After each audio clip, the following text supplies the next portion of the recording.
ॐ अज्ञानतिमिरान्धस्य ज्ञानाञ्जनशलाकया चक्षुरुन्मिलितं येन तस्मै श्रीगुरवे नमः। श्रीचैतन्यमनोभीष्टं स्थापितं येन भूतले स्वयं रूप कदा मह्यं ददाति स्वपदान्तिकं।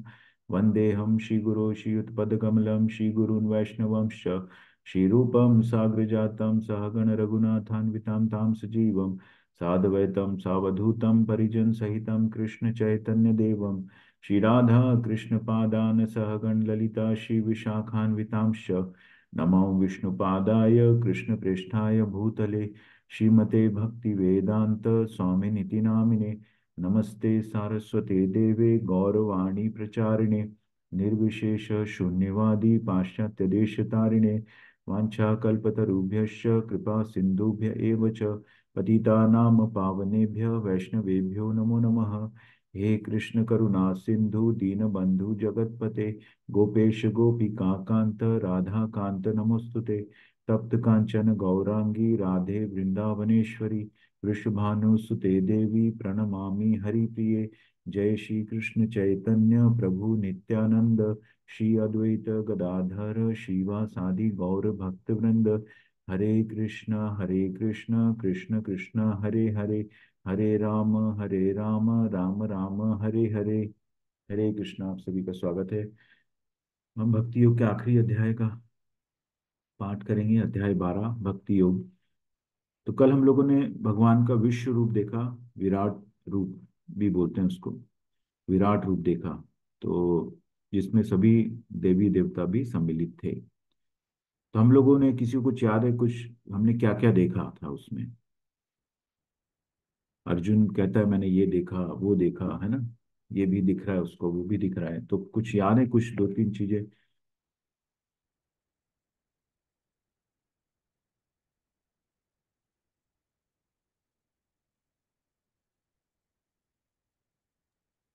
हरे कृष्ण प्रभु जी। हरे कृष्ण। यस। उसमें मुंह में प्राणी सबको जाते हुए देखा, प्राणियों को। हाँ, हाँ, अंतिम सभी समय क्या सभी मुंह में और प्रवेश तरह कर के रहे हैं। देव देवता साथ में देखा। हम्म। और क्या देखा? और विराट रूप बहुत बड़ा, इन्हें भगवान धरती से लेकर आकाश तक बड़े रूप में बताया है दर्शन। वहाँ हम्म। हजारों आते, हजारों। हजारों आंखें, हजारों सिर, हाँ, हजारों चक्र गदा, है ना, ये हजारों। गदा पद्म। सब देखा उसने ना विराट हाँ, रूप में। सब विराट रूप में सब कुछ देखा। हरे कृष्ण। हरे कृष्ण हरे कृष्ण। बहुत बहुत धन्यवाद माता जी। और और कोई कुछ ऐड करना चाहते हैं? फिर आखिरी श्लोक में भगवान बताते हैं कि किस तरह से तुम, वह निश्चय ही मुझे प्राप्त करता है। आखिरी श्लोक में भगवान बताते हैं, तो चार चीजें बताते हैं। कोई बताएंगे?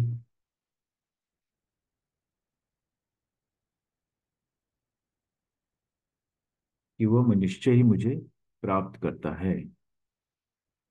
लास्ट श्लोक।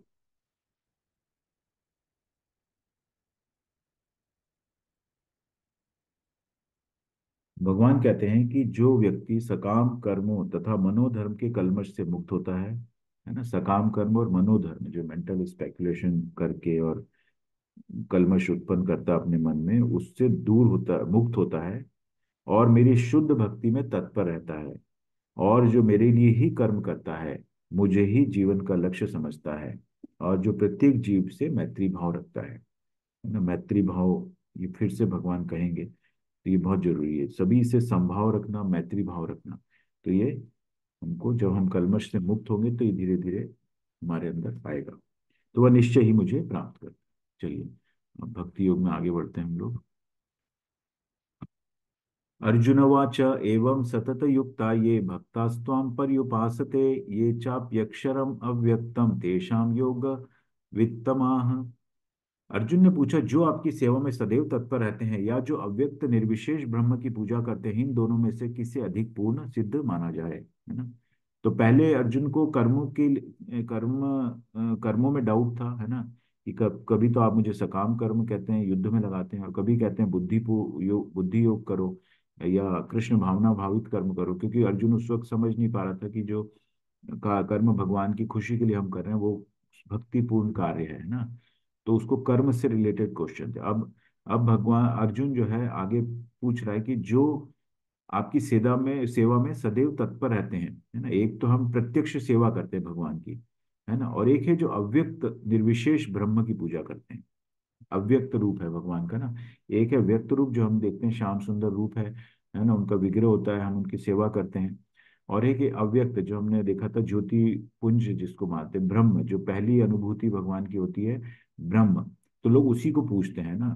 तो अर्जुन दोनों में डिफरेंस समझना चाह रहा है भगवान से, कि जो एक तो आपकी प्रत्यक्ष सेवा कर रहे हैं, और एक जो आपके निर्विकार रूप को, या निर्विशेषवादी हैं, है ना, जो निर्विशेष ब्रह्म की पूजा करते हैं। तो इन दोनों में से कौन अधिक पूर्ण या सिद्ध माना जाए, है ना। तो ये क्वेश्चन है कि एक तो आपने देखे होंगे कई संस्थाएं जो बिना जो निराकार रूप को भगवान की पूछते हैं, है ना, ब्रह्म को ही मानते हैं, अहम ब्रह्मास्मि, वो कहते हैं कि यही हम भी ब्रह्म है, हम ही भगवान है ना। और सब सब भगवान है ना, जो ब्रह्म है वही भगवान है, बस वही शक्ति का एक पुंज है जो सब पूरी सृष्टि को चलाता है।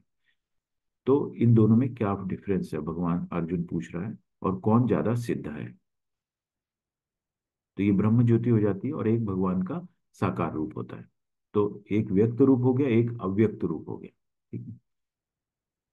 सामान्य प्रभुपाद की जय। सामान्यतः आध्यात्मवादियों को दो श्रेणियों में विभाजित किया जा सकता है, निर्विशेषवादी तथा सगुणवादी, है ना। एक होता है सगुण और एक होता है निर्विशेषवादी, उसको निर्गुण भी बोल सकते हैं।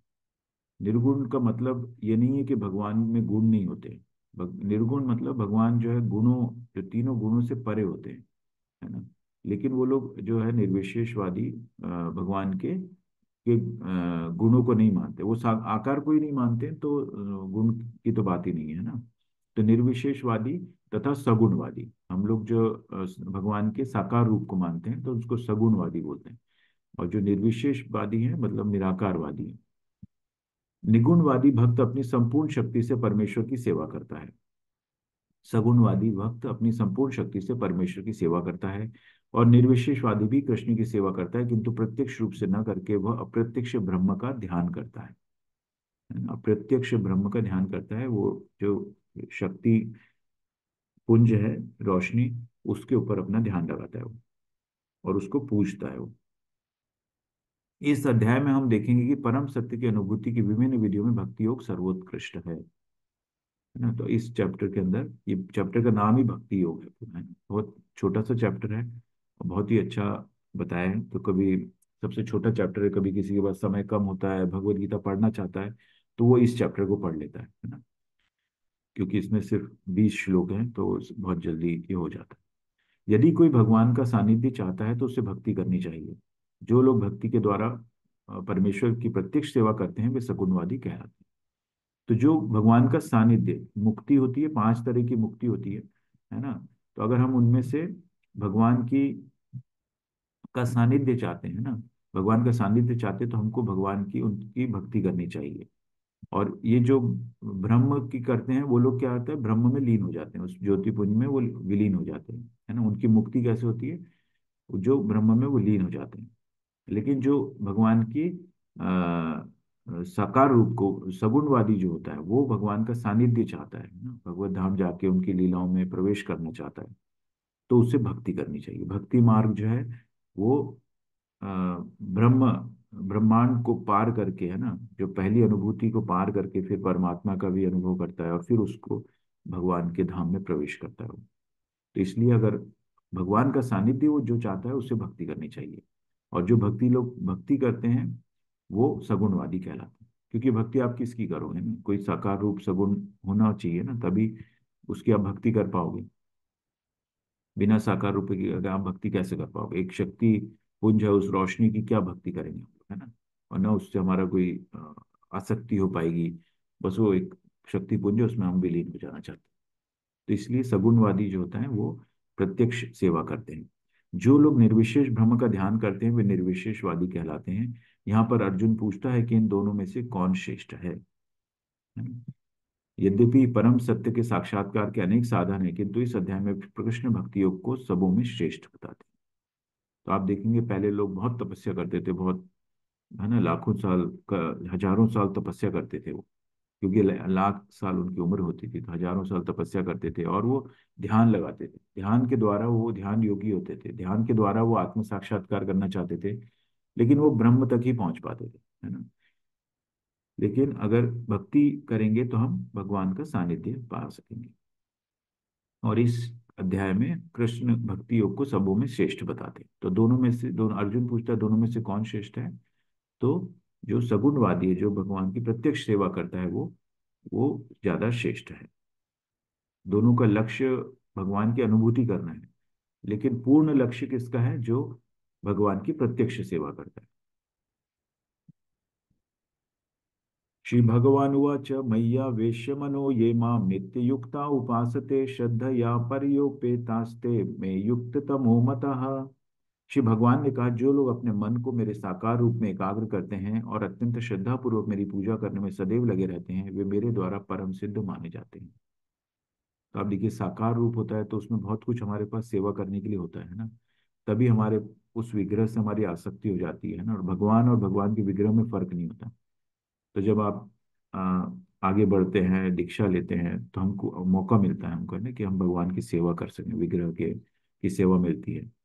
फिर आप ब्राह्मण दीक्षा होती है, सेकंड इनिशिएशन होता है, तो और सेवा करने का मौका मिलता है ना? तो इस तरह से ये साकार रूप में बहुत सारे सेवा करके हम भगवान के साथ प्रत्यक्ष सेवा करते हैं, इसको बोलते हैं प्रत्यक्ष सेवा।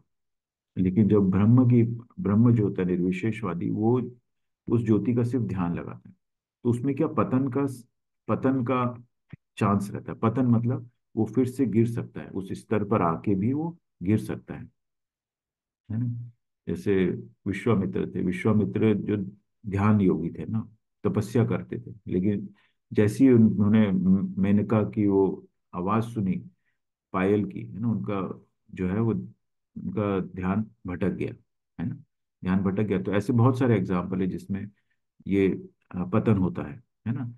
लेकिन जब हम ये प्रत्यक्ष सेवा करते हैं, प्रत्यक्ष सेवा करते हैं, भगवान का श्रृंगार कर रहे हैं, अभिषेक करते हैं, है ना, तो मन भगवान में लगता है और इसमें आनंद आता है ना। आनंद है, ब्रह्म में आनंद नहीं है, क्योंकि भगवान का जो है, हमारा जो स्वरूप है वो हमारा सच्चिद आनंद है ना, हम आनंदमयी ही है। तो इसमें आनंद रहता है, उसमें आनंद नहीं आता है। उसमें हम ध्यान लगा के और श्रद्धा के साथ, है ना, हम लोग उस ब्रह्म ज्योति को रिस्पेक्ट करते हैं और उसमें विलीन हो ना, वो निर्गुणवादी है, निर्विशेषवादी। लेकिन जब साकार प्रत्यक्ष रूप में सेवा करते हैं तो हमको हर चीज का ध्यान रहता है। अगर आपको सेवा मिलती है कि आपको भगवान का श्रृंगार करना है, तो उससे जुड़ी हुई कितनी कितनी सारी चीजें आपको ध्यान रखनी पड़ती है। भगवान का मुकुट तैयार है कि नहीं है, भगवान के जो आभूषण है ना, बहुत अलग अलग। इस्कॉन के अंदर जितना जैसा श्रृंगार होता है, वो किसी टेम्पल में इतना श्रृंगार पे इतना खर्चा होता है भगवान के, है ना। तो उसको लोग, डिवोटीज लोग उसको स्पॉन्सर करते हैं। श्रृंगार, एक एक श्रृंगार का बहुत कॉस्ट होता है ना। तो उसको बहुत ध्यान रखना पड़ता है कि भगवान का ये मुकुट है, मुकुट के ऊपर कलंगी लगी है कि नहीं लगी है, आभूषण है, वस्त्र कौन से पहनेंगे, अभी ठंड आ गई है तो भगवान के गर्म वस्त्र कौन से हैं, है ना। अब भगवान को सुलाने का जब समय आता है तो उस वक्त कौन से वस्त्र पहनाने हैं, उनको गर्म लगना है, हीटर लगाना है ना। पूरी व्यवस्था करते हैं ना, एक एक सगुण की तरह की एक कोई विशेष व्यक्ति है वहां पर, है ना। तो उसकी पूरी तरह से सेवा करते हैं, तो दिन रात उनको जो है उनका चिंतन रहता है भगवान का। तो इसलिए साकारवादी भगवान कहते हैं कि वो ज्यादा श्रेष्ठ है, क्योंकि वो भक्ति पूर्वक सेवा में लगा हुआ है। उसको भगवान की हर जो छोटी छोटी चीजें हैं ना, उसको ध्यान करना पड़ता है। भोग लगाना है, भगवान को सुलाने के पहले उनको दूध लगाना है, दूध की सेवा होती है संध्या आरती के बाद। तो ऐसे हर सेवा के अंदर बहुत बहुत कई चीजें वो है, ध्यान रखनी पड़ती है, ठीक है। तो इसलिए ये प्रत्यक्ष सेवा बोलते हैं इसको। तो धीरे धीरे जब हम भक्ति में आगे बढ़ते हैं, तो हमको ये, इसीलिए हम चैंटिंग करते हैं, हरे कृष्ण कृष्ण कृष्ण हरे हरे, हरे राम राम राम हरे हरे। तो इससे क्या कर रहे हैं, हम बोल रहे हैं भगवान को कि please engage me in your devotional service, मुझे अपनी सेवा में का मौका दें, मौका लगाएं। तो धीरे धीरे जब भक्ति में आगे बढ़ते हैं तो ऐसी सेवा हमको मिलती है ना। और हम भक्ति में आगे बढ़ते हैं, प्रत्यक्ष रूप से सेवा करते हुए भगवान से फिर हमको आसक्ति होती है ना, तो हम जो भक्ति की जो अवस्थाएं हैं उनको धीरे धीरे धीरे धीरे क्रॉस करते हैं। लेकिन जो लोग अपने इंद्रियों को वश में करके तथा सबों के प्रति संभाव रखकर परम सत्य की निराकार कल्पना के अंतर्गत उस अव्यक्त की पूरी तरह से पूजा करते हैं, जो इंद्रियों की अनुभूति के परे है, सर्वव्यापी है, अकल्पनीय है, अपरिवर्तनीय है, अचल तथा ध्रुव है, वे समस्त लोगों के कल्याण में संलग्न रहकर अंततः मुझे प्राप्त करता है। तो देखिए, वो भगवान की भी सेवा कर रहा है, लेकिन यहाँ पे भगवान कह रहे हैं कि वे समस्त लोगों के कल्याण में, तो ऐसा नहीं दूसरों के बारे में नहीं सोचता है ना, उसको विश्व के कल्याण की बात कर रहे हैं हम लोग, है ना। इसका प्रचार जो हरे कृष्ण मूवमेंट है, ये एक प्रचारक संस्था है ना, ये प्रचारक संस्था है कि जिससे विश्व का कल्याण हो।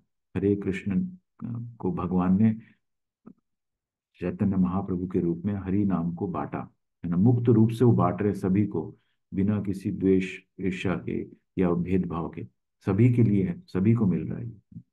तो ये प्रचारक संस्था, फिर प्रभुपाद ने उस मूवमेंट को आगे बढ़ाया, है ना, और एक सिस्टमेटिक तरीके से इसको चला रहे हैं। तो ये विश्व कल्याण की, समस्त लोगों के कल्याण में संलग्न रहकर भी अंततः मुझे प्राप्त करते हैं, दूसरों को लोगों के कल्याण के लिए भी कार्य कर रहे हैं, और अपनी भक्ति भी चल रही है उनके साथ में, भक्ति पूर्वक कार्य। इसीलिए जो है प्रभुपाद कहते थे कि हमारा जो काम है वो प्रचार करना है ना, प्रचार करना है। तो एक आचार्य बता रहे थे कि प्रभुपाद जब वहां पर गए प्रयागराज, अभी चल रहा है प्रयागराज में हमारा, तो प्रयागराज गए तो वहां पे सब लोग जो है गंगा स्नान करने के लिए उत्सुक रहते थे, है ना, लेकिन प्रभुपाद चाहते थे कि वहां पर जब इतने लोग आए हैं तो उनको हरि नाम मिले, है ना। तो उनका उद्देश्य गंगा स्नान नहीं रहता था, उनका उद्देश्य रहता था कि हरि नाम इन सब तक कैसे पहुंचे, क्योंकि ये ऐसा इवेंट है जहाँ करोड़ों लोग आते हैं, है ना, ताकि सबको ये मिले।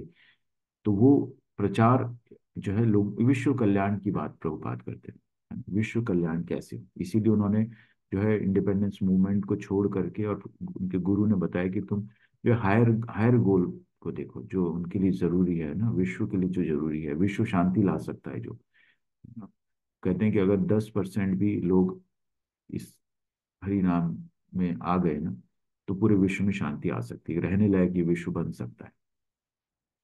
तो ये इसका उद्देश्य है जी। तो इसीलिए समस्त लोगों के कल्याण में संलग्न रहकर भी अंततः मुझे प्राप्त करते। क्लेशोऽधिकतरस्तेषाम् अव्यक्तासक्त चेतसाम अव्यक्ता ही गतिर्दुःखम देहवद्भिर अवाप्यते। जिन लोगों के मन परमेश्वर के अव्यक्त निराकार स्वरूप के प्रति आसक्त हैं, उनके लिए प्रगति कर पाना अत्यंत कष्टप्रद है। देहधारियों के लिए उस क्षेत्र में प्रगति कर पाना सदैव दुष्कर होता है।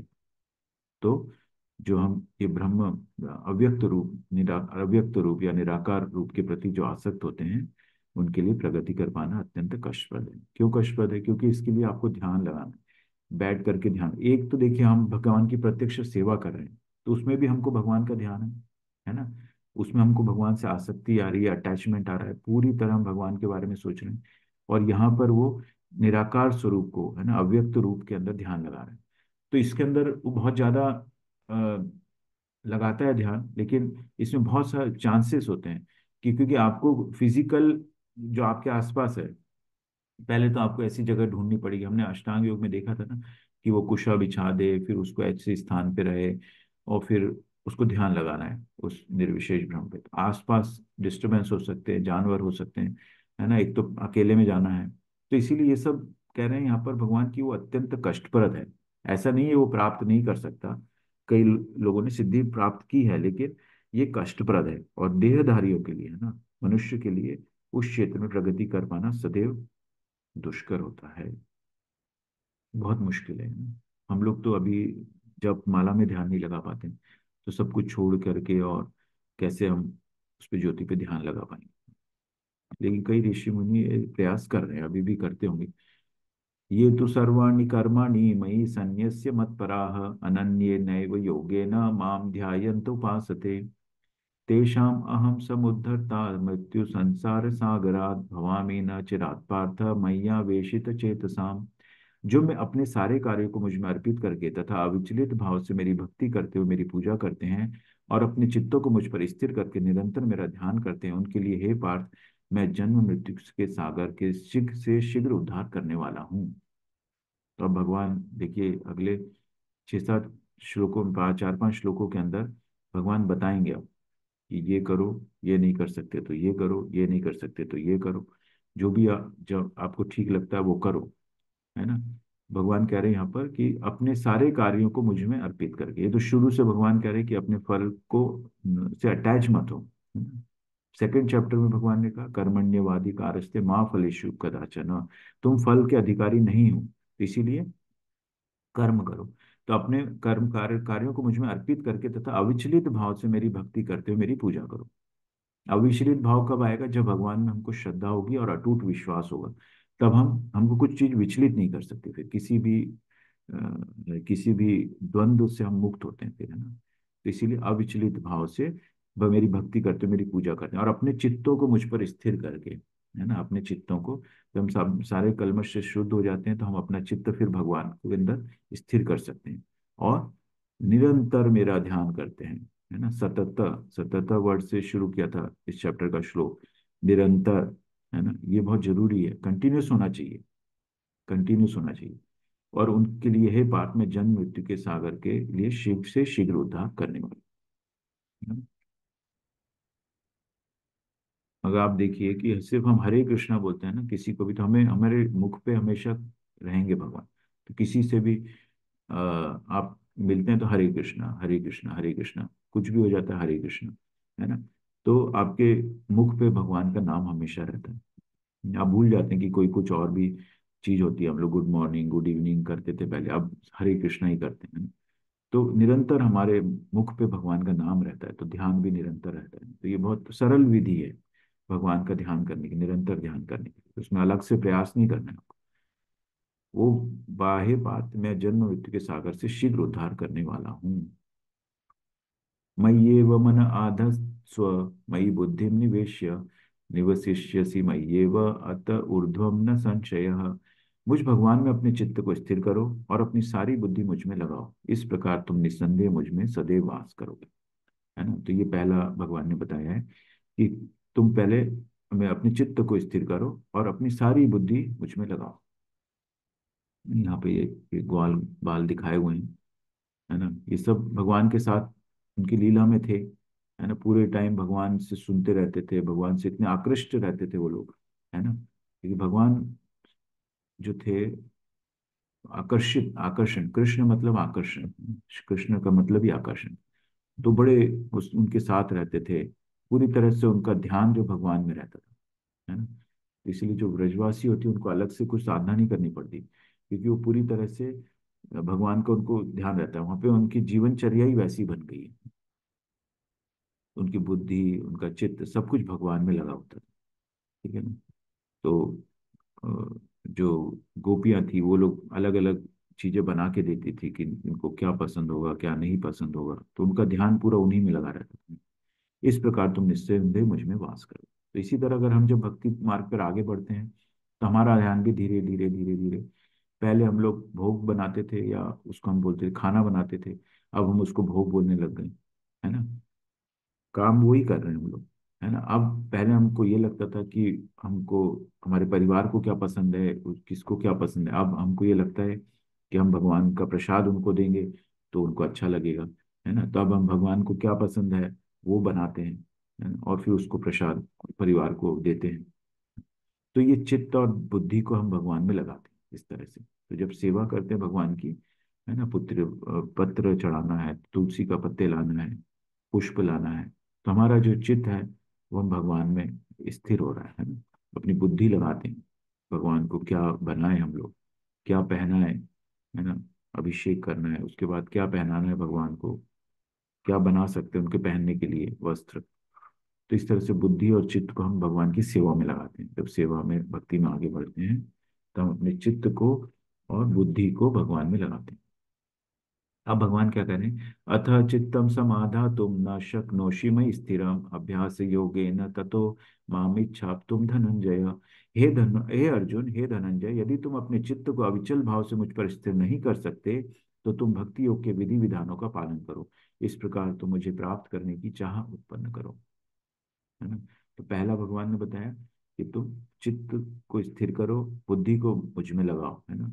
तुम ये नहीं कर सकते, है ना, ये चीज नहीं कर सकते, तो भक्ति योग के विधि विधानों का पालन करो, है ना। तो विधि विधान जो भी आचार, इसीलिए हम लोग पहली हमको श्रद्धा होनी चाहिए भगवान में। श्रद्धा होती है तो हम फिर साधु संग करते हैं ना, साधु संग करते हैं या गुरु की हम शरण लेते हैं, तो वहां से हमको विधि विधान पता चलते हैं। फिर हम भजन क्रिया में लगते हैं। उन्होंने कहा कि श्रवण करो, तो हम श्रवण करते हैं। उन्होंने कहा कि आप कीर्तन करो, तो हम कीर्तन करते हैं। ये दोनों करने से फिर हमको भगवान का ध्यान आता है, स्मरण आता है।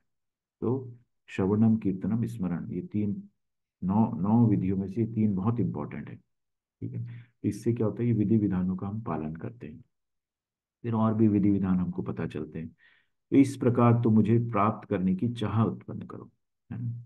फिर हमको अटैचमेंट होने लगता है, आसक्ति होती है, एक निष्ठ हो जाते हैं हम लोग, है ना, रुचि आ जाती है, और फिर प्रेमा भक्ति आती है। तो ये सब स्टेप्स हैं, भक्ति की अवस्थाएं हैं अलग अलग, है ना। उसको जैसे जैसे आगे बढ़ते हैं आप, अभी लेवल 1 है, लेवल 2, 3, 4, 5 करेंगे, तो आपको भक्ति का विज्ञान समझ में आएगा, किस तरह से ये कार्य करता है।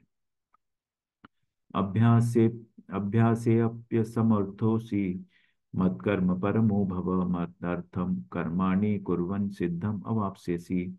यदि तुम भक्ति योग के विधि विधानों का भी अभ्यास नहीं कर सकते, तो मेरे लिए कर्म करने का प्रयत्न करो, क्योंकि मेरे लिए कर्म करने से तुम पूर्ण अवस्था सिद्धि को प्राप्त करोगे, है ना। तो भगवान ने पहले कहा कि अपने चित्त को स्थिर करो, बुद्धि को मुझ में लगाओ। वो नहीं कर सकते तो विधि विधानों का पालन करो, है ना। फिर अब भगवान कह रहे हैं कि अगर विधि विधानों को भी अभ्यास नहीं कर सकते, तो मेरे लिए कर्म करने का प्रयत्न करो, है ना? जो भी काम करते हैं हम भगवान के लिए, जैसे अकर्म होता है, अकर्म तो भगवान की के लिए ही कर्म होता है ना। जो टेम्पल में डिवोटीज रहते हैं या ब्रह्मचारी हैं, सन्यासी हैं, वो सिर्फ दिन भर भगवान का ना अपना घर बार छोड़ के वो वहां पर रहते हैं, तो पूरी भगवान के लिए ही कर्म करते हैं। तो इससे भगवान के लिए, मेरे लिए कर्म करने से तुम पूर्ण अवस्था सिद्धि को प्राप्त होगी। तो ये तीसरा भगवान ने ऑप्शन दिया, अलग अलग ऑप्शन दे रहे हैं कि क्या क्या हम कर सकते हैं।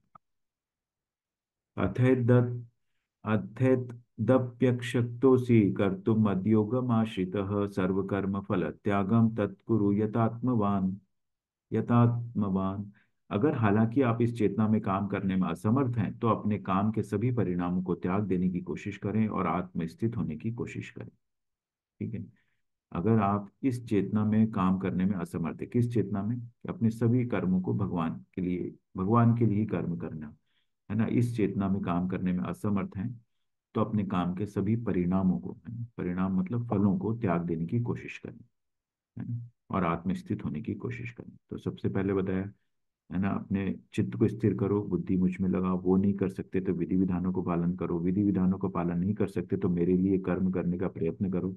अब भगवान कह रहे हैं कि इस चेतना में भी अगर काम नहीं कर सकते, मैं असमर्थ हो, तो अपने काम के सभी सभी परिणामों को त्याग दो। तो प्रभुपाद के एक बहुत शिष्य थे, यूएस के हैं, तो वो इंजीनियर थे, वो मैकेनिकल इंजीनियर। जब प्रभुपाद के संपर्क में आए तो वो बहुत पहले तो मतलब काफी कंफ्यूज से थे, फिर प्रभुपाद के संपर्क में आए और उनको उनको लगा कुछ कि हाँ, लाइफ का कुछ गोल इस तरह का हो सकता है। तो पूरी तरह फिर प्रभुपाद के साथ वो जुड़ गए। तो उन्होंने वो टैक्सी चलाने लग गए, टैक्सी चलाने लग गए, और फिर जो भी दिन भर कमा के लाते थे वो प्रभुपाद के हाथ में रख देते थे, एक पैसा अपने लिए नहीं रखते थे ना। उनके कपड़े भी प्रभुपाद उनको पैसे देते थे कि अपने कपड़े ले आओ, तब वो लाते। तो ऐसे प्रभुपाद के डिसाइपल्स हैं, है ना। और वो भक्त, उनका नाम मुझे याद नहीं आ रहा, लेकिन वो एक ऐसे भक्त है जिनका आविर्भाव दिवस मनाया जाता है, प्रभुपाद के जो डिसाइपल है ना। तो प्रभुपाद ने के ऐसे बहुत जो है इनिशियल जो सीनियर डिवोटीज हैं, बहुत ही रिस्पेक्ट करते थे, और उन्हें समझ में आ गया था कि ना, क्योंकि ये सब चीजें जुड़ रही थी, उनके जो जीवन के जो प्रश्न थे उनका उत्तर उनको मिल रहा था। तो इस तरह से, तो सभी परिणामों को त्याग देने की कोशिश करें और आत्म स्थित होने की कोशिश करें। आत्म स्थित मतलब हम अब अपने देहात्मिक स्तर से उठकर हम लोग आध्यात्मिक स्तर पर सोच रहे हैं, है ना, और उस हिसाब से काम करें। सब कुछ भगवान का है ये सोच करके, सब कुछ भगवान से उद्भूत होता है, सब कुछ भगवान की प्रॉपर्टी है ना, हम तो सिर्फ एक निमित्त मात्र हैं। तो ऐसा सोचना मतलब आत्म स्थित होते हैं, आत्मा के बारे में सोचते हैं, ना कि शरीर के बारे में। तो आत्मपरायण होना, आत्म स्थित होना की कोशिश करना चाहिए। अब भगवान क्या कह रहे हैं, श्रेयो हि ज्ञानम अभ्यासात् ज्ञानात् ध्यानम विशिष्यते ध्यानात् कर्म फल त्याग त्यागात् शांतिम अनंतरम। यदि आप इस अभ्यास में नहीं जा सकते हैं तो अपने आप को ज्ञान में संलग्न करें।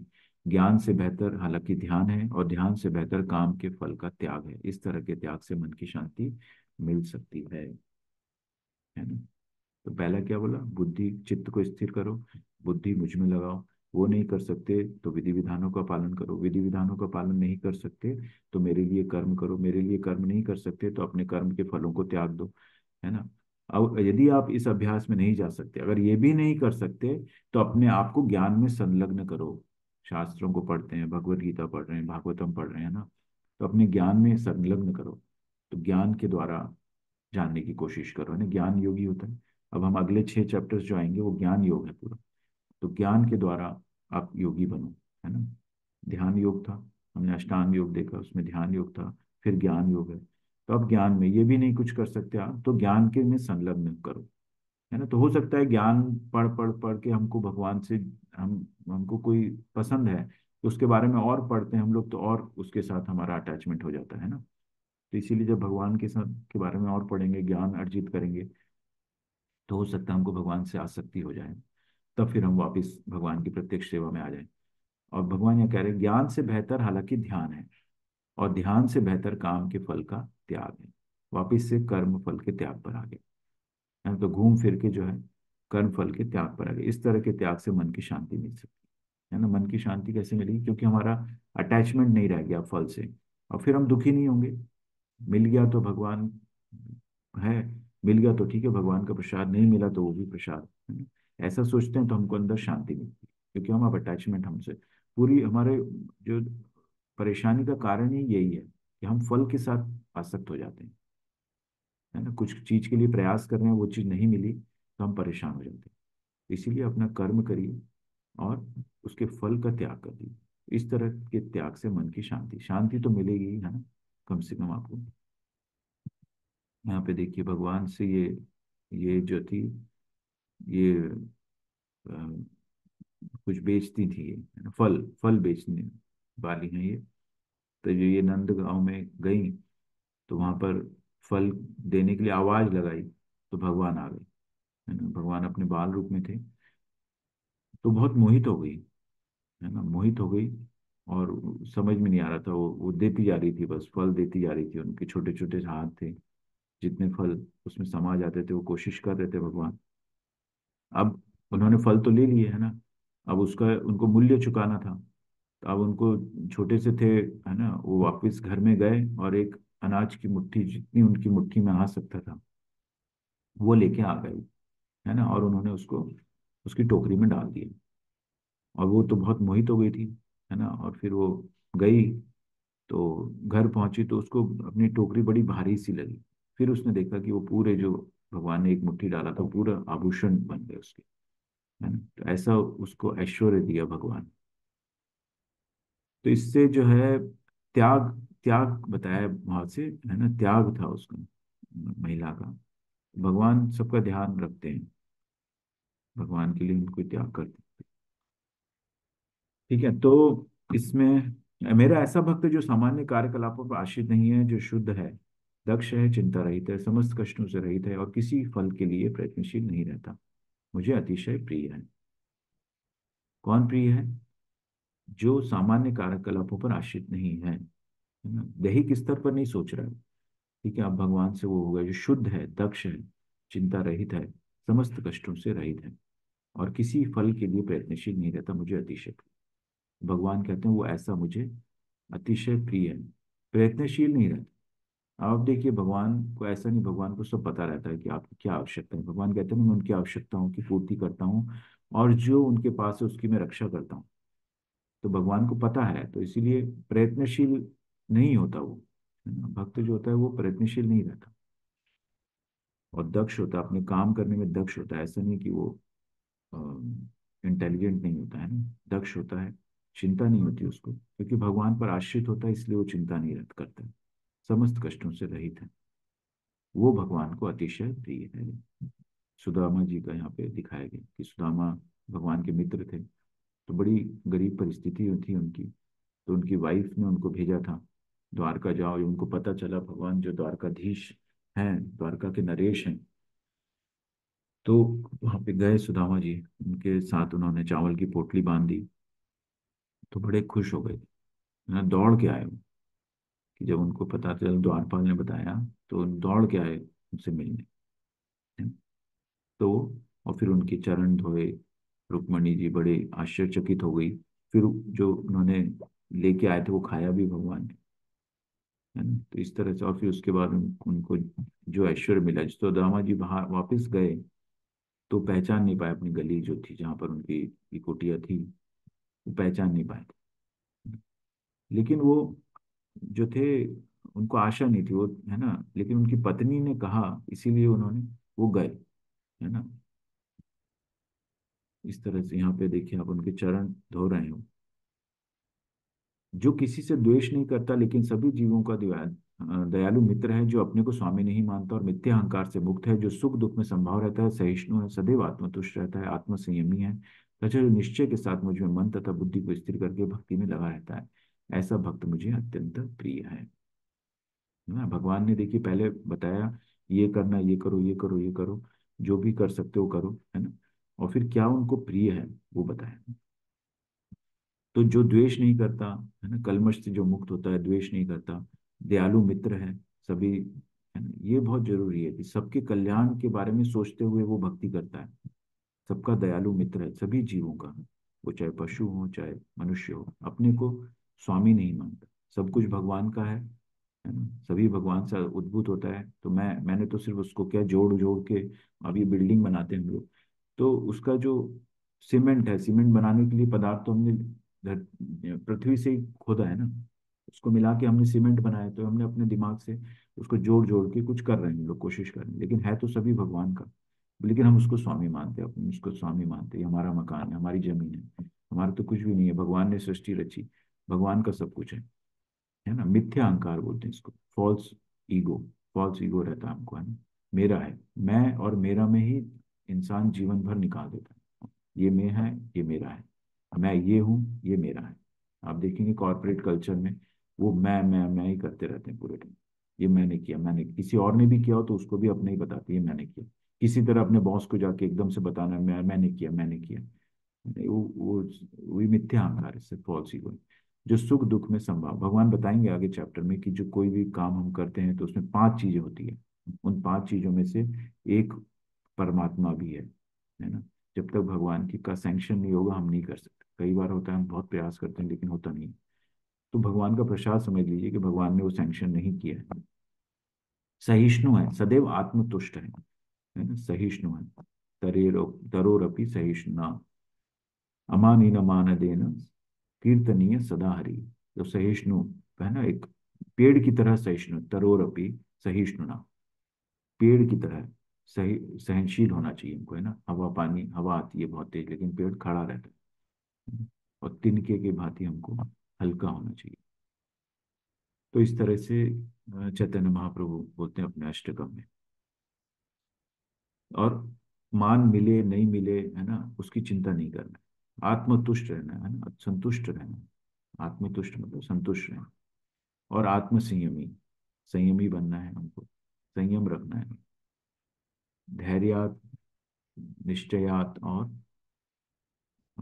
धैर्य होना चाहिए, निश्चय, निश्चय के साथ होना चाहिए, है ना? धैर्य बहुत जरूरी है। तो इसलिए संयम रखना चाहिए, आत्म संयमी। और जो निश्चय के साथ, निश्चयात, मुझसे साथ मुझ में मन तथा बुद्धि को स्थिर करके भक्ति में लगा रहता है, ऐसा भक्त मुझे।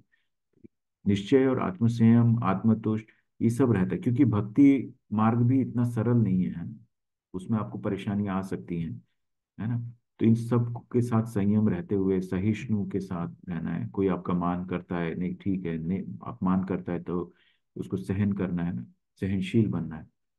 कोई आपको कर देता है तो आप सोचिए कि ये मेरे देह को बोल रहा है ना, मैं, मुझे तो कोई कुछ कर नहीं सकता क्योंकि मैं आत्मा हूँ। तो कोई आपको अपशब्द कहता है ना, हमारे भौतिक जीवन में ऐसे होता है, कोई कुछ बोल देता है, हमको बुरा लग जाता है। तो सहन करिए उसमें, सहिष्णु, क्योंकि आप सोचिए कि ये सब दैहिक स्तर पे चल रहा है ना। हमारा लक्ष्य है आध्यात्मिक स्तर पे जाना। तो ठीक है, उसको उसको आप रिएक्ट मत कीजिए कि उसको भी आप गलत बोल देंगे, है ना। तो खुद को संतुष्ट रहते हुए, आत्मसंयमी बनते, सहिष्णु बन के आप उसको सुन लीजिए, है। ऐसा भक्त मुझे अत्यंत प्रिय है, क्योंकि वो टाइम वेस्ट होता है उसमें बहुत। आप, वो कुछ बोलेगा आपको, आप कुछ बोलेंगे उसको, है ना। तो इसमें समय बहुत आपका खराब हो रहा है, आपका लक्ष्य से आप जो है विपत हो रहे हैं, आप लक्ष्य से दूर जा रहे हैं। इसीलिए उसको सहन कीजिए और आगे बढ़िए। जिससे किसी को कष्ट नहीं पहुंचता, तथा जो अन्य किसी के द्वारा विचलित नहीं किया जाता, जो सुख दुख में, भय तथा चिंता में संभाव रहता है, वह मुझे अत्यंत प्रिय है। तो संभाव रहना मतलब सभी द्वंद्वों से, सुख दुख भय चिंता सर्दी गर्मी, ये सब द्वंद्व है। इन द्वंद्वों से वो विचलित नहीं है तब तक, है। किसी को कष्ट नहीं पहुंचाता। कोशिश करिए ना कि जानबूझ के किसी को कष्ट ना पहुंचे, और अगर पहुंच भी जाता है और गलती हो जाती है तो उसको एक्सेप्ट करिए, है ना, और आगे बढ़िए। जो अन्य किसी के द्वारा विचलित नहीं किया जाता। दूसरों दूसरों दूसरे उसको क्या कह रहे हैं ना, आप भक्ति मार्ग में आगे बढ़ेंगे तो बहुत लोग आपका मजाक उड़ाएंगे, तो उससे विचलित नहीं होना है ना। सुख में दुख में भय तथा चिंता में संभाव रहता मुझे अत्यंत प्रिय है। तो क्या क्या भगवान ने बताया कि वो मुझे प्रिय है, वो मुझे प्रिय है। जो कभी हर्षित, न कभी हर्षित होता है, न शोक करता है, जो न पछताता है, न इच्छा करता है, तथा शुभ तथा अशुभ दोनों प्रकार की वस्तुओं का परित्याग कर देता है, ऐसा भक्त मुझे अत्यंत प्रिय है। दोनों वस्तुओं का परित्याग कर देता है, शुभ तथा अशुभ, है ना। ऐसा भक्त मुझे अत्यंत तो स्थिर हो जाता है वो। भगवान की भक्ति का ही ध्यान रहता है। यहाँ पे देखिए आप, हिरण्य प्रहलाद महाराज हैं, प्रहलाद महाराज को हिरण्यकश्यप ने क्या क्या जो है यातनाएं नहीं दी, लेकिन वो बिल्कुल भी अविचलित रहे, है ना, विचलित नहीं हुए। भगवान ने हर उसमें उनकी सहायता की है। ऊपर से फेंक दिया, है ना, हाथी से कुचलवाने की कोशिश की, फिर आग में जलाने की कोशिश की, सब कुछ किया। ऐसा भक्त मुझे अत्यंत प्रिय है। जो मित्रों तथा शत्रुओं के लिए समान है, जो मान तथा अपमान, शीत तथा गर्मी, सुख तथा दुख, यश तथा अपयश में संभाव रखता है, जो दूषित संगति से सदैव मुक्त रहता है, जो सदैव मौन, किसी भी वस्तु से संतुष्ट रहता है, जो किसी प्रकार के घर बार की परवाह नहीं करता, जो ज्ञान में दृढ़ है, जो भक्ति में संलग्न है, ऐसा पुरुष मुझे अत्यंत प्रिय है ना। सभी तरह के द्वंद्व हैं ये, है ना। इसमें मान अपमान, शीत गर्मी, सुख दुख, यश अपयश, दूषित संगति से सदैव मुक्त रहता है ना। ये संगति बहुत इंपॉर्टेंट है। अगर आपका कुछ गड़बड़ हो रहा है तो आप अपनी संगति को देखिए, क्योंकि एसोसिएशन आप जैसा करते हैं आपके विचार वैसे ही बन जाते हैं। इसीलिए एसोसिएट करिए। अगर आप भक्ति मार्ग पे चल रहे हैं तो भक्तों का एसोसिएशन करिए, जहाँ भी मौका मिलता है भक्तों का एसोसिएशन करिए। सीनियर डिवोटीज आते हैं आसपास के टेम्पल में, यात्रा में जाते हैं, यात्रा में आप पूरे दिन जो है वो आपका पिकनिक नहीं होती है, उसमें पूरे दिन भक्तों की संगति एसोसिएशन के लिए आप जाते हैं। धाम का, धाम की महत्ता को समझने जाते हैं, है ना। तो ऐसा सोच के वहां पर जाइए। पिकनिक की तरह जाएंगे तो आपको लगेगा एसी नहीं चल रहा है, यहाँ पर ये गंदगी है, वही चीजें दिखेगी। और जब आप धाम में जाते हैं और भक्तों की संगति एसोसिएशन करते हैं तो आपको वहाँ पे लीलाएं स्मरण करने का मौका मिलता है। भगवान ने यहाँ पर ये लीला की होगी, है ना। ये जो बताते हैं कि ये लीला हुई थी, तो आपका ध्यान उस लीला में चला जाता है ना। तो फिर आप जो है, ये संगति की वजह से होता है। तो दूषित संगति करेंगे तो फिर दुष्विचार आएंगे। तो उससे आप मुक्त होना है, दूषित संगति से सदैव मुक्त रहें। कोशिश करें आप जैसे जैसे भक्ति में आगे, अपने आप ही ये होते जाता है। पहले आप जो थे, आप पार्टी करते थे, अब जैसे ही आप भक्ति में आ गए तो आपको समय नहीं है, तो अपने आप ही ये संगति से आप धीरे धीरे मुक्त होते जाएंगे। उनको भी पता चल गया अब कि अब ये जो है भक्ति में है, तो अब इसको बुलाने से फायदा नहीं है ना। उसको बहुत, उनको बहुत ध्यान रखना पड़ता है, ये क्या खाता है क्या पीता है ना। इसीलिए वो बुलाते भी नहीं है और आप जाते भी नहीं। तो ये गलत संगति से मुक्त होते हैं। लेकिन जहाँ कीर्तन होता है आप तुरंत चले जाते हैं, जहाँ भगवान की लीला के बारे में सुनने को मिलता है आप पूरा तुरंत चले जाते हैं, है ना। तो धीरे धीरे दूषित संगति से आप मुक्त होते जाते हैं। और सदैव मौन है, किसी भी वस्तु से मौन रहना मतलब क्या है, फालतू बातें नहीं करना है ना। ग्राम में कथा होते हैं, चार लोग खड़े होकर कथा करते रहते हैं दिन भर, वो वैसी कथा नहीं करना, उससे मौन रहना। लेकिन भगवान के बारे में बोलना है, भगवान के बारे में सुनना है, उसमें वो मौन नहीं रहता, संतुष्ट रहता है, घर बार की परवाह नहीं करता। घर बार की परवाह मतलब कि उसके जो कर्तव्य है वो करता है, लेकिन अगर आप भक्ति में हैं और घर बार से आपको चैलेंज है तो उसकी परवाह वो नहीं करता, है ना। घर बार की परवाह नहीं करना मतलब ऐसे नहीं हम कर्तव्य से विमुख हो जाए। हमारा अगर हमारा माता पिता के रूप में कोई कर्तव्य है या पुत्र के रूप में कोई कर्तव्य है, तो वो उसकी परवाह हमें रहती है। लेकिन अगर कोई भक्ति के बारे में कोई कुछ बोलता है हमको, तो उसकी परवाह नहीं करता। वो जो ज्ञान में दृढ़ है, जो भक्ति में संलग्न है, ऐसा पुरुष मुझे अत्यंत प्रिय है। ज्ञान में दृढ़ आप धीरे धीरे पढ़ते हैं तो आपको दृढ़ता आती है भगवान के बारे में, क्योंकि सब चीजें आपको डॉट्स जो है जुड़ते जाते हैं, जुड़ते जाते हैं, तो आपको क्लैरिटी आती जाती है, तो फिर आप दृढ़ होते हैं। ठीक है ना, भगवद गीता पढ़ रहे हैं, फिर आपको अच्छा लगा, और पढ़ेंगे और पढ़ेंगे, फिर आप भागवतम पढ़ने लग जाते हैं। भागवतम पढ़ते पढ़ते फिर आप सोचते हैं कि इसका विज्ञान समझना चाहिए भक्ति का, तो आप चैतन्य चरितामृत पढ़ते हैं, भक्ति रसामृत सिंधु पढ़ते हैं, है ना, उपदेशामृत पढ़ते हैं, ईशोपनिषद पढ़ते हैं। तो ये भक्ति के अंदर और डीप में ले जाता है आपको, साइंस से भक्ति का, है ना? तो ऐसा पुरुष मुझे अत्यंत प्रिय है। ये तो धर्मामृतम इदम यथोक्तम पर्युपासते श्रद्धाना मत परमा भक्तास्ते अतीव में प्रिया। जो इस भक्ति के अमर पद का अनुसरण करते हैं और मुझे ही अपने चरम लक्ष्य बनाकर श्रद्धा सहित पूर्ण रूपेण संलग्न रहते हैं, वे भक्त मुझे अत्यधिक प्रिय हैं। तो भगवान ने बहुत सारे चीजों में क्या उन्हें प्रिय है और हम क्या क्या कर सकते हैं, ये पूरे चैप्टर में उन्होंने पूरा भक्ति योग बता दिया, है ना। ये करो, ये नहीं कर सकते तो वो करो, वो नहीं कर सकते तो वो करो। उसके बाद मुझे क्या प्रिय है, भगवान को क्या प्रिय है, पसंद है, वो सब भगवान ने बता दिया, है ना। तो इस अमर पथ का अनुसरण करो, भक्ति का अमर पथ है ये। भक्ति जो है अमर पथ है ना, क्योंकि हमको उस मार्ग पे ले जा रहा है जहाँ पे हम जीवन की मूल समस्याओं से दूर जाएंगे। तो ये अमर पथ का अनुसरण, और ये कभी मरता नहीं। ये पथ का जो आपने थोड़ा सा भी किया है, आपने मान लीजिए ये भगवत गीता सुन लिया अब इतने दिनों तक, है ना, ये व्यर्थ नहीं जाएगी, है ना। भगवान कहते हैं आखिरी चैप्टर में, जो इस संवाद का अध्ययन करता है वो मन से मेरी पूजा करता है ना। तो आपको पता नहीं है, आप पूजा कर रहे हैं, आप श्रवण कर रहे हैं, आप पूजा कर रहे हैं, तो ये व्यर्थ नहीं जाएगा, ये आपको कहीं ना कहीं काम है।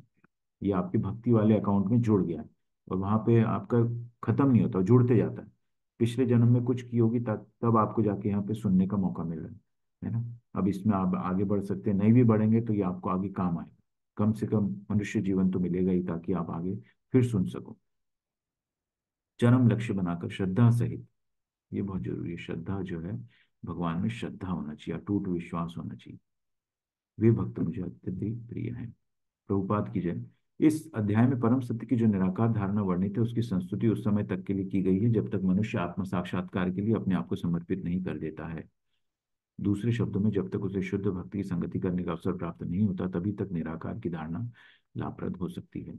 परम सत्य की निराकार धारणा में मनुष्य कर्म फल के बिना कर्म करता है और आत्मा तथा पदार्थ का ज्ञान प्राप्त करने के लिए ध्यान करता है। यह तभी तक आवश्यक है जब तक शुद्ध भक्ति की संगति प्राप्त न हो। सौभाग्यवश यदि कोई शुद्ध भक्ति में सीधे कृष्ण भावना में संलग्न हो, तो उससे आत्म साक्षात्कार के लिए इतने सोपान प्राप्त नहीं करने होते। भगवद गीता के मध्य के 6 अध्याय में जिस प्रकार भक्ति का वर्णन हुआ है, वह अत्यंत हृदयग्राही है। इसीलिए उससे ये सोपान सब जो है पार नहीं करने होते। तो इसीलिए ये कृष्ण भावनामृत जो है ना, ये बहुत सरल विधि है। बहुत सरलता से हम जो है भक्ति कर सकते हैं अपने कर्तव्यों को करते हुए, है ना। कुछ हमें छोड़ना नहीं है, हमें जोड़ना है बस। भगवान के जो है वो हमको जोड़ना है अपने साथ बस। तो इसीलिए अलग से, और ये बहुत ही हृदयग्राही है। वांछा कल्पतरुभ्यश्च कृपा सिंधुभ्य एव च पतितानां पावनेभ्यः वैष्णवेभ्यो नमो नमः। अनंत कोटि वैष्णव वृंद की जय, श्री प्रभुपाद की जय, नामाचार्य हरिदास ठाकुर की जय, उपस्थित भक्तजनों की जय।